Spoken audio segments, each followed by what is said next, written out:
What is up? Coach Emma here, and welcome back to the Fit Habit Life podcast, where we cut through the noise, talk real health and fitness, sustainable fat loss, and habits that actually work. And today, we've got a super special guest, Mike Millner. So, Mike is not only a nutrition coach, but he's also a business coach and helps other nutrition coaches build and scale their business. And he's been really helpful with my business personally.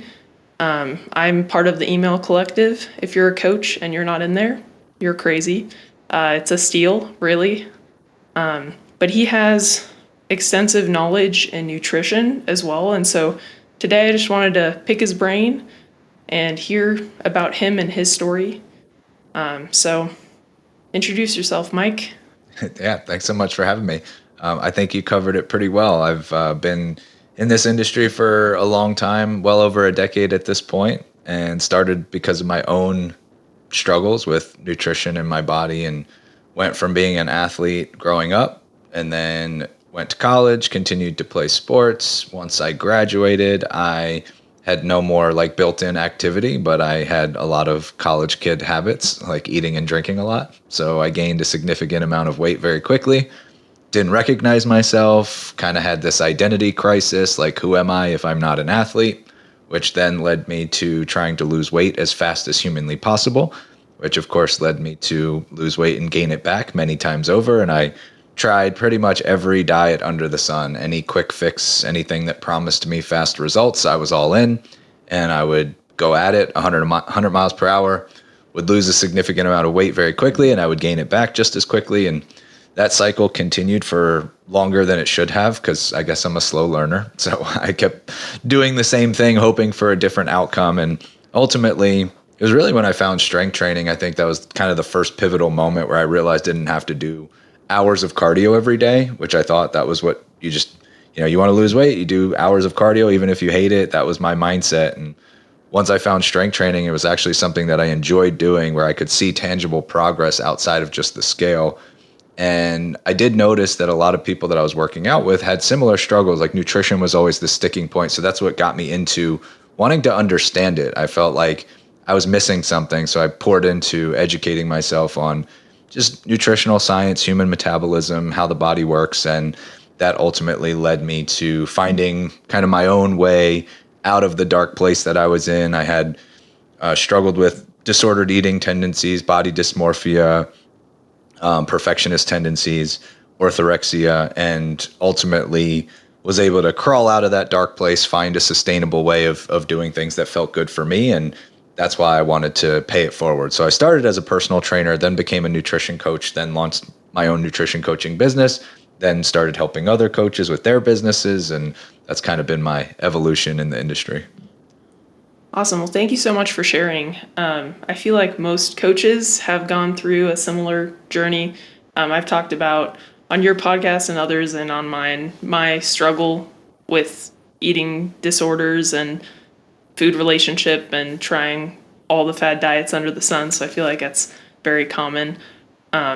What was the catalyst? So you said strength training really helped you. Was there anything else that you started to notice that kind of helped you get out of that cycle?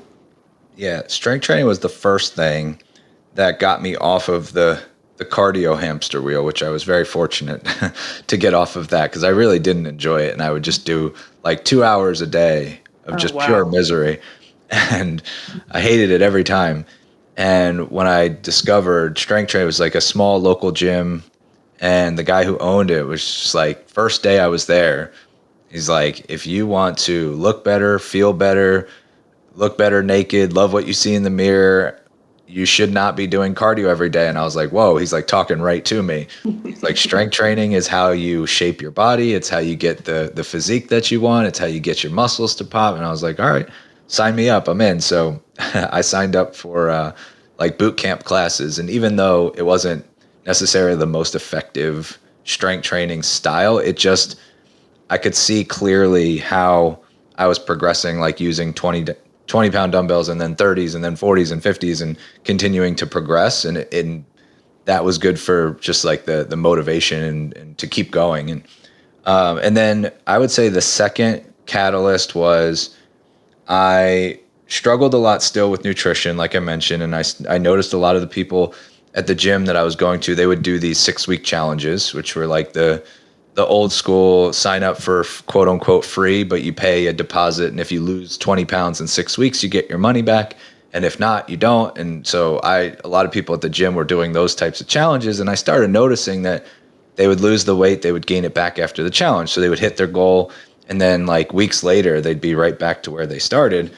And I was in that same cycle, and I'm like, what are we all doing wrong? And so, I had tried a bunch of different things, a bunch of different diets, and there was a guy that I was following on T Nation. He was writing a bunch of articles on T Nation, and I just really resonated with the way that he communicated. So his name is Christian Thibodeau. So I reached out to him randomly, didn't think that I would get a response, and he was like, "Hey, I've got some time if you want to jump on a Skype call." And I was like, okay, he's in Canada. And I was like, sure, let's do it. Like, here's somebody that I've been following for a while that I look up to. And he's just like, open invitation.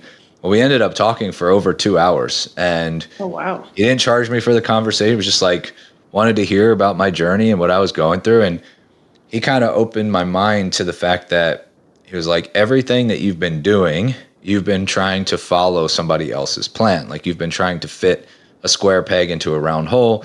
He was telling me about like my personality type and the tendencies that I have and my behaviors and all this stuff. He's like, why don't you try something that's actually built for you and stop trying to fit yourself into somebody else's plan? And that was like the first real light bulb moment that I recognized all of the stuff that I had tried. He was right. It was like the classic cookie cutter food rules, the food restriction, you do the same plan as everybody else. And if we're all individuals and we understand that we're all unique, then why would we assume that we can do what everyone else does and get the same results? And so that was just like a logical way of breaking down my beliefs. And then I hired him to coach me. And the next 12 weeks of working with him were probably more significant than like the previous 12 years of like struggling to find my way. It all made so much sense because it was built for me and my lifestyle and what my body was responding to, and my, everything made sense because it was purely tailored to me. And that was like the main catalyst that really sparked the whole transformation that I experienced, that, started to feel more confident about, like, I can actually do this. I can keep the weight off. I can live a healthy lifestyle. I can have balance. I can enjoy myself. And it wasn't an overnight process, but that was really the biggest thing that I would say completely shifted my mindset and my belief that it was doable. That's crazy. That's awesome. So what specifically did you guys start to implement that kind of helped you see that this was working and that you could maintain it? Yeah, I would say the biggest initial change was just like the nutrition plan and helping me understand like what my body was responding to, what was easier for me to adhere to. Because that was the biggest thing. It wasn't just about, is this working? It's like, can you stick with this? Can you stay consistent with this? Does this make sense for your lifestyle? And then helping me, because previously I was like the classic case of restrict really hard during the week and then have zero willpower left for the weekend. So I would undo all of my progress. So I would literally watch the scale go down, down, down, down, and then shoot back up higher than where I started on, Friday, Saturday, Sunday.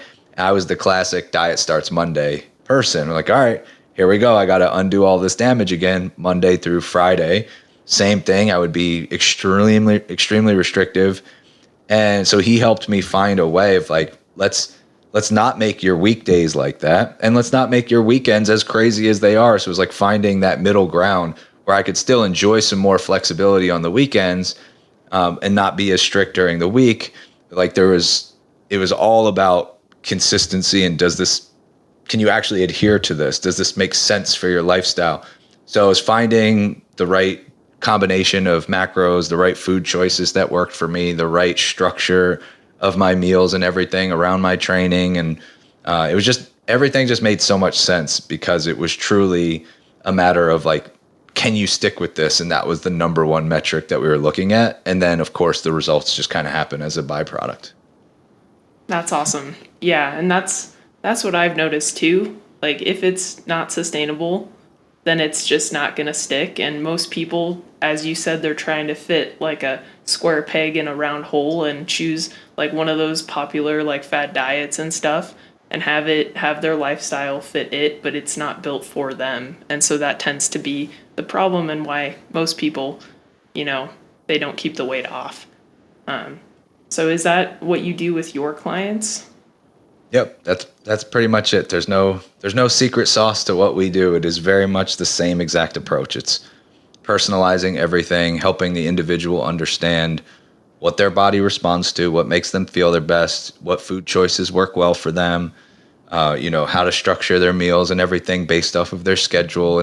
I think that's, you can look at, obviously, if you're dealing with more like high performers, you can look at training and, all right, we want to make sure we're fueling appropriately for your performance and we're recovering and all that stuff. But for everyday people, it should be based off of the lifestyle, and like the days that are more stressful at work aren't necessarily going to look the same as the days that you don't have as much on your plate. And do you travel? Like we work with a lot of clients who, travel for work, or they have busy schedules, or juggling, family life and work life and social life and all this stuff like that really comes into play. It's food is not just fuel, and it's not like we're never just eating in a, controlled environment. Usually there's a bunch of moving parts and variables. So we have to understand how to accommodate for that stuff. What do you do when you're on the road for work? Or what do you do when your friends are telling you to live a little and have a few extra drinks or whatever the case may be?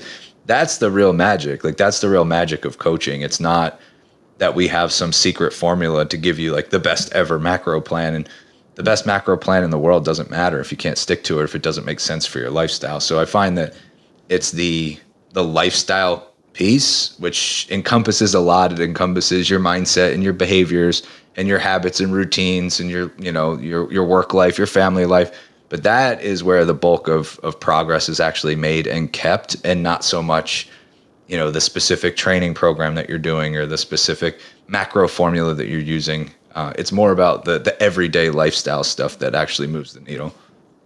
Yeah, I definitely agree. So you were saying that you use specific tools to help your clients see how different meals kind of react to them and their bodies. What do you use to kind of measure that and to help them figure out what actually works?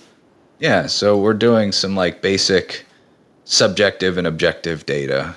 For objective data, we're looking at how they're physically progressing with scale, measurements, progress pictures, how their clothes are fitting, things like that. And then subjectively, we're looking at their energy levels, their mood, their sleep, their stress, digestion, hunger, cravings. So we're just taking a look at, is your body responding well?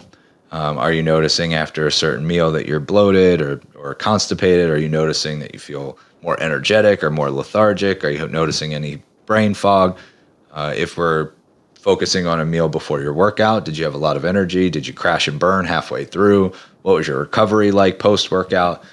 So you just really want to get a sense of how their body's responding. And then we also have a registered dietitian and 2 functional nutritionists on our team. So we can Oh, always awesome. go the blood work path, but we always use that as a last resort. And I think a lot of times people want to jump to that first, but most of the time we can make like 99% of the time we can get there with just nutrition and lifestyle modifications. If there's a situation where somebody needs a deeper dive, we want to look at blood work. We want to see if there's anything going on from a gut health perspective or a hormone perspective.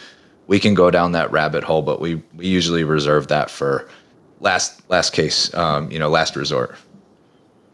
Awesome. Yeah, yeah. I just started going through the FNMS specialization with Sam, and the way I structured my program is like you got to do the basics first, because usually most of those things are going to kind of resolve those like gut issues and hormone issues and other things.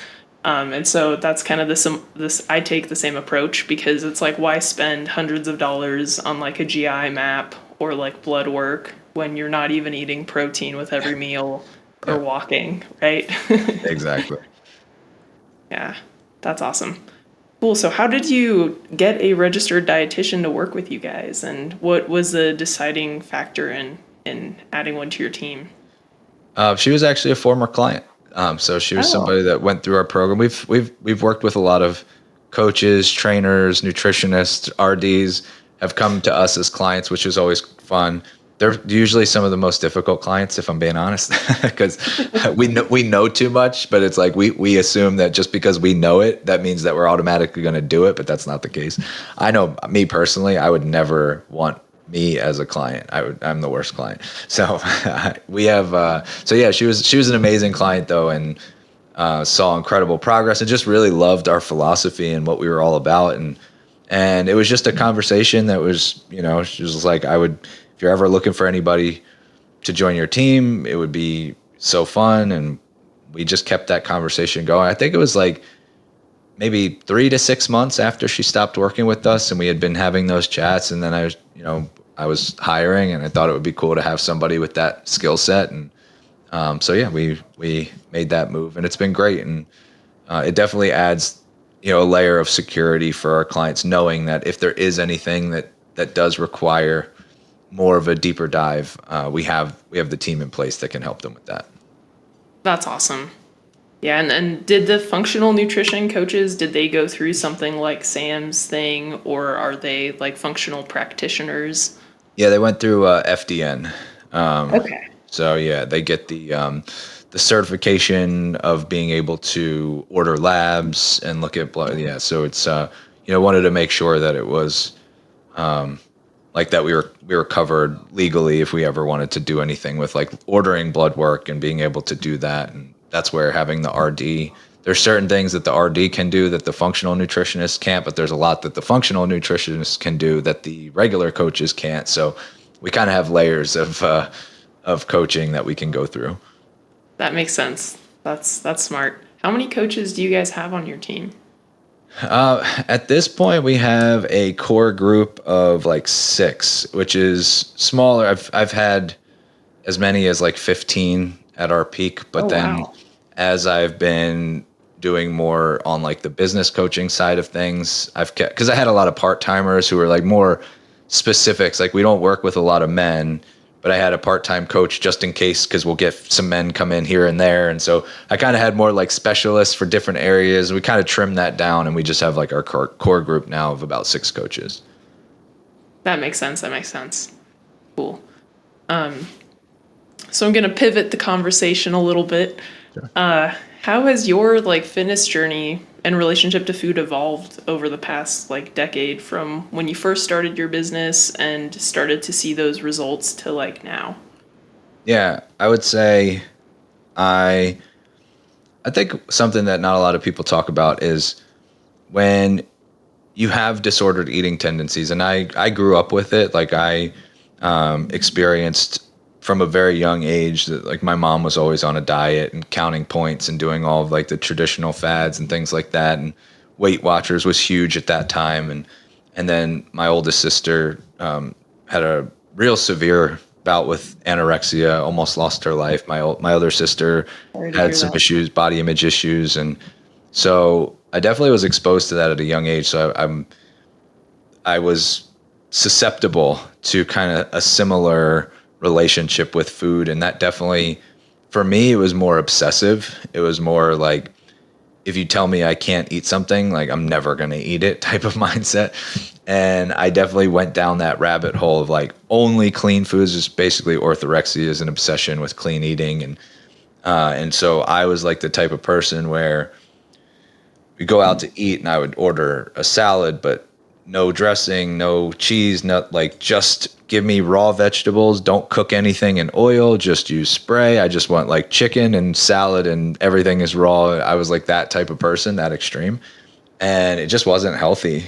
And it gave me anxiety every time I would think about going out. I would, my friends would want to go hang out and like grab dinner and drinks, and it would give me like crippling anxiety, and I would have to come up with excuses as to why I couldn't do it, and would fake being sick. And it kind of got to a point where I was like sitting on my couch with a plate of chicken and broccoli, and I'm like alone on like a Saturday night eating chicken and broccoli on my couch, and I'm like, well, I guess it's just me and my chicken and broccoli. Like, this is all I have in my life now. So if this is where I'm heading, I don't think that's like, and sometimes you don't even realize that you're moving away from your values when you have something that is so consuming. And like almost every minute of every day, I was thinking about food or thinking about my next meal or thinking about how I could stay even more consistent and more perfect. And it moves you away from like, I value family and I value friendships and I value relationships and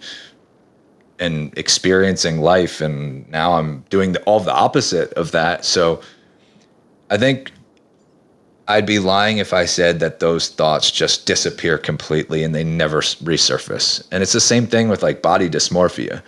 I had a very distorted view of my body. I would look at myself as a very lean individual and I'd pick myself apart and look at all my quote unquote problem areas. And that same thing, like the body dysmorphia still rears its ugly head from time to time. There's still times like to this day where I'll look and my abs are a little bit faded. So I'm like, oh my God, you're so fat. What's wrong with you? And then I'm like, wait, nope. And now I think the evolution is my ability to catch those thoughts, to sit with them, to not just suppress them, to understand why they're there and what purpose they're serving, and then to still have full control over my actions and what I want to do with that. So I would say that's the biggest change that I've experienced and the growth that I've experienced is I can hear those disordered thoughts and not try to push them away, and not try to suppress them where they just bounce back even stronger. But I can just sit with it and I can listen to it and I can understand it. And then I can still have the final say of what I want to do with that and make a productive choice moving forward. And it's not always perfect. I definitely still have times where the, restrict and binge cycle sometimes will show back up, but it's the recoverability of how quickly can I turn the page and get back to feeling like myself again. And that recovery time or that turnaround time just gets shorter and shorter with more experience. Yeah, thank you for sharing that. We have a very similar kind of background because I was also orthorexic for a period of time, and same thing. I would not go and to events with friends or have a drink or go out to eat, or I'd order like boiled chicken breast and salad without a vinaigrette or whatever. And it took like a third party perspective to get me to realize, oh, this is not healthy. What are you doing? You're going away from what the ultimate goal was originally, right? So thank you for sharing that. And I did not know that. So that's how did you like shift that mindset, and how were you able to kind of listen to those thoughts and then have a conversation with them, but not allow them to dictate your actions? Because I think a lot of people have those kind of like inner demons in their heads trying to get us to do what is comfortable, but not necessarily aligned with our goals. Yeah, completely. Well, I would say the thing that helped me the most was therapy. So having somebody teach me that the process of my natural inclination is to suppress. So if I have uncomfortable feelings, I just for my whole life, really, it was just push it down. Don't show the emotions, just stuff them down. And that never works very well. So I learned, when you have these patterns that come up in your life, and that's one thing that I will say I do pretty well. Pattern recognition is something that I'm pretty good at. So when I see something that repeats itself, I start to ask questions. I start to like get curious, like, well, wait a minute, this has happened. I've seen the same pattern before. Why is this happening? And when you have these destructive patterns that keep repeating themselves, that's like your siren should go off. Like, what am I doing that continues to, it's, toxic relationships or money issues or losing weight and gaining it back. Like these patterns that keep showing up, you want to raise that red flag and start to get curious about why is that happening. So that was the first thing, was just recognizing the patterns that existed that I didn't want in my life anymore. And then getting the help and developing the tools to navigate that, which for me was therapy. That was really helpful for me to develop the skill set of like, what do I do when my natural inclination is to push those feelings away? Well, I had a great therapist who gave me kind of some prompts to go through of asking questions about that and paying attention and tuning in and then being able to, work through it, which took practice. So I had to, actively go through that and fight against the inclination of being like, no, just ignore it.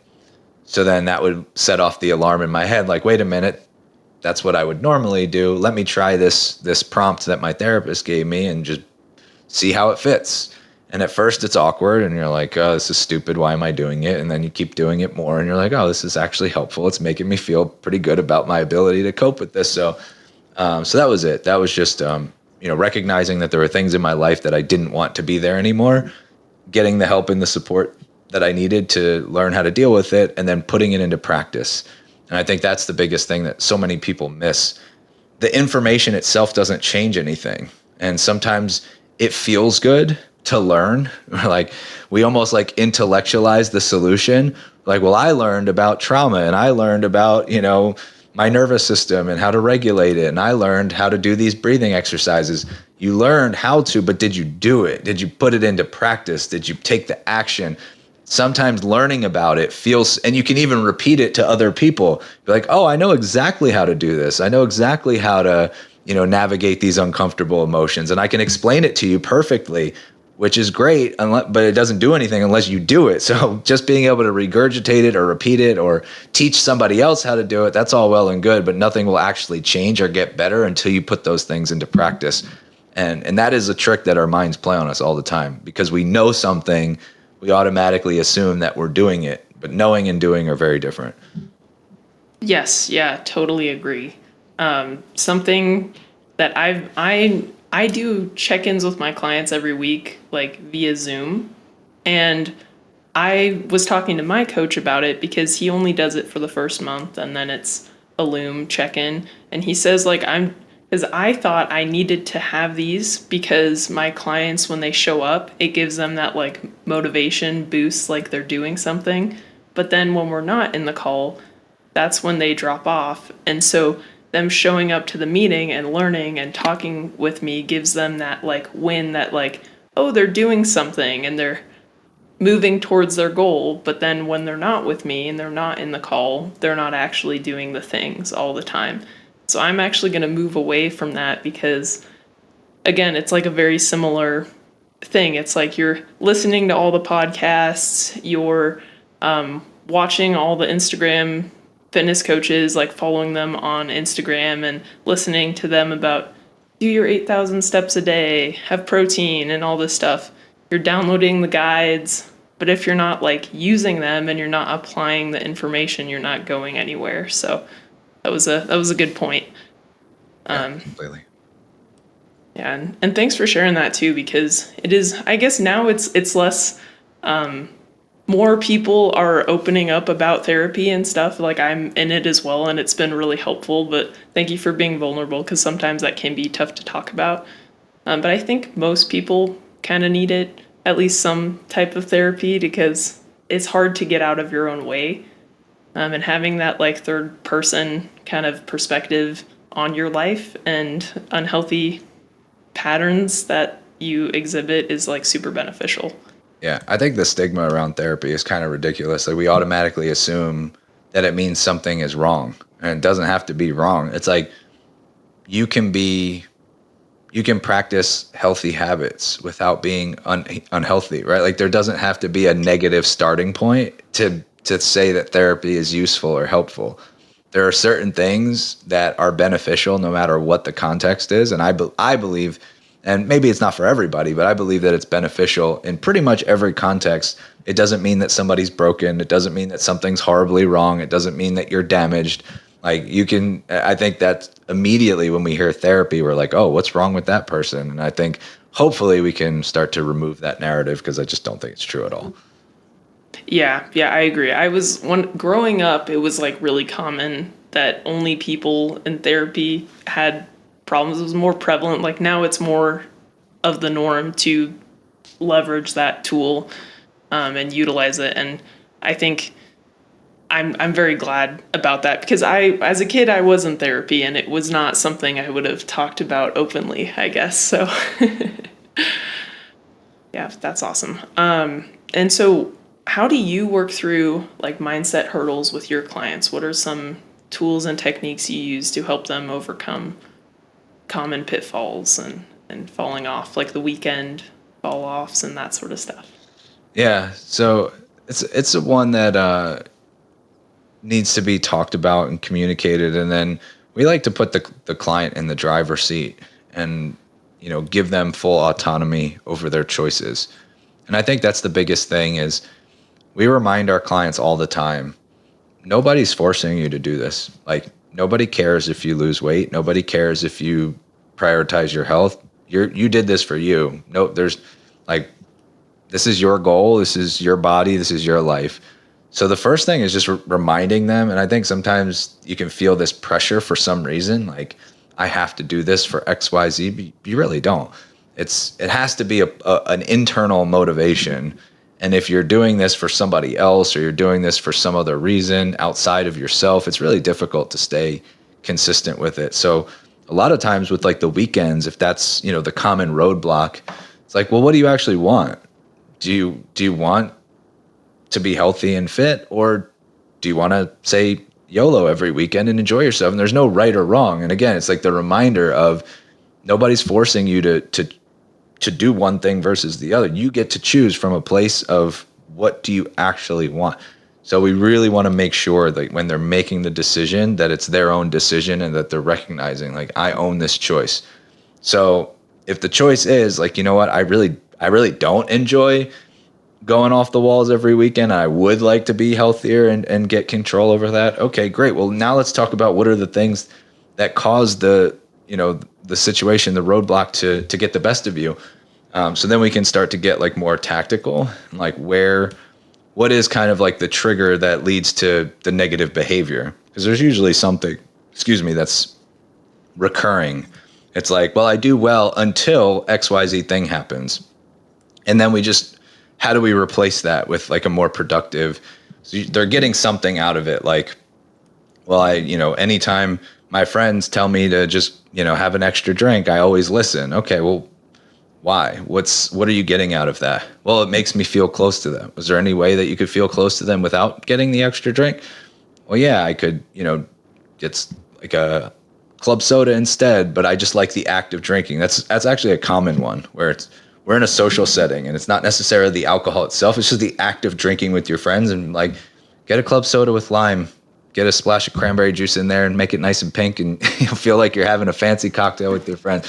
You'd be surprised at how often that works. It's just like replacing the feeling with something that's healthier but provides the same feeling. And so we got to figure out like what is it that every negative decision or poor behavior is still serving a purpose. We don't just do things just because. And like our bodies and our brains are way more nuanced than that. And we're not just like randomly making decisions just because. We're getting something out of it. Even negative situations, like when somebody stays in a toxic relationship, usually it's because the toxic relationship is predictable and familiar, and that provides safety. Even though it's toxic, but it's comfortable because they've been in it for so long, it feels secure, like the devil you know. So if we understand what it's serving, what purpose is that serving, or what is the negative behavior doing for you, then we can replace it with something that does the same thing for you, but isn't having a detrimental impact on your health and your results. So that's kind of how we help them work through it. Yeah, that totally makes sense. And it's kind of, have you, at the Real Coaches Summit, Jeb Stuart Johnston did like a talk on, so he helps people with binge eating disorder because he noticed it was very similar to what he struggled with, which was alcoholism. And so he talks about like your inner demon and those coping mechanisms or patterns that you've developed are there because they keep you comfortable and keep you safe or give you some sort of relief or something, like you said, like being close with their friends so they get the extra drink even though it's detrimental to their goals. So he talks about coming up, like you said, with other ways to get that same feeling and to kind of cope with it in a better way. So that's cool. I've been noticing a lot of that, like a lot of coaches are talking about that, and it's something I'm starting to implement with my clients as well, because I think usually the hurdles aren't really like knowing what to do. It's like figuring out how to shift from those like patterns that you have and creating better ones that help lead you to your goals that you want, or realizing that you don't want the goals as much as you thought you did. Yep, which is also a win. That's like being able to say, this isn't as important to me as I thought it was, so I'm just going to keep doing this other thing over here. That's great. Like as long as you're comfortable with that and that's what you want, ultimately you should be making decisions that move you closer to what you want. So if you can get in alignment with that, it's great. The issue is when there's a dissonance, like your actions and your words are mismatched. So you're saying you want something, but your actions tell a different story, and it creates this internal stress. So as long as we can get those things aligned, regardless of what the decision is, that's a win for any individual. Yeah, definitely agree. So don't want to keep you longer. I really appreciate you coming on the podcast. Where can the listeners find you, and what would you like to leave the listeners with today? So they can find me on Instagram at coach_Mike_Millner, 2 L's in Millner. And they can find me on my podcast, which is called Mind Over Macros. And they can listen to the episode that we did together on my show. You can just search Mind Over Macros on any podcast platform and take your pick of any episode titles that resonate with you. There's a lot to choose from. So we're over 700 episodes now. So just start whatever episode title grabs your attention. And then to leave the listeners with something, I would just say what we were just talking about is really where the real magic happens with what I call friction points. So I have a good friend of mine who's a psychologist, and he did some research for his PhD program, and it was related to health, and basically was trying to figure out where the health journey goes astray. And what he figured out was that a lot of people who are trying to prioritize their health, they do a lot of things well, but then they reach these friction points or these fork in the road decision. And usually it doesn't seem like much in the moment. They seem pretty inconsequential. Like it's the moment where you're out to dinner with your family and the server comes around and is like, what do you want for dessert? What do you want for dessert? And you have this fork in the road, and you're like, I can either say no to the dessert, or I can get the dessert, or I could have a taste of dessert or whatever. And it's like that moment that doesn't seem like much. And it's not in and of itself, having a dessert in one dinner versus not is not going to move the needle. But what he found was that when you have that friction point and you struggle with it, it spirals. And so he developed this process for helping people where they basically visualize, and the results were pretty profound. It was like, if you can predict the friction point ahead of time and actually visualize the exact process playing out how you want it to, you were like 90% more likely to follow through with what you actually wanted to do than if you just go in blind and hope for the best. So it was like, what are the actual words that you're going to say? And then it's trying to predict, like, okay, I'm going to say, no, thanks. I'm not going to have dessert tonight. And then it's like, is there going to be, the one relative or friend who's like, oh, what, you're not having dessert? What's wrong with you? And like practicing what you were going to say back to them. So it was the ability to predict those friction points, to plan ahead and visualize it, and then to imagine like the worst case scenario. And then one step beyond that was the people who were able to recognize that it still might not go the way that they want, but that's okay, to prevent the spiral. So if somebody's like, all right, I practice, I know, like I'm going to say no to the dessert, but then they end up getting it in the moment, it gets the best of them. Like, you know what, screw it, I'm going to get the chocolate cake. Great, they enjoy it, but they had already planned ahead of time. If I end up doing this, it's fine, I'm just going to turn the page quickly. And they actually were able to turn the page quicker than the people, once again, who just kind of went in and hoped for the best. So those little moments where it seems like you have this tough decision, fork in a road, they may seem small, but they actually mount up over time because they do create some spiral effect. And if you're trying to constantly like battle yourself and hope for the best, it's not it's not a great approach. So just remember, like, patterns leave clues. If you're always in the same positions, making the same decisions, just plan ahead and think about how you want to handle it, and then visualize it. And even if you don't make the best decision, it's okay. Just picture yourself turning the page quickly, and that will help you move the needle quicker than pretty much anything else, in my opinion. Awesome. Yeah, that's a great thing to leave listeners with. And that was something. So in Jeb's talk about the like inner demon and stuff, part of it was visualizing yourself doing the thing and being in those situations when those patterns come up, and then how are you going to react and what might happen, and what. So that makes a lot of sense. So great thing to leave our listeners with. And if you haven't listened to Mike's podcast, it's awesome. I listen to all of them as a coach, and it helps me on my journey. So definitely give that a listen. And I'll drop the email collective link in the show notes too, because if you are a coach, again, very dumb to not be in there. I will talk about it forever. So please join. And that's it for today. And I'll catch you guys on the next one.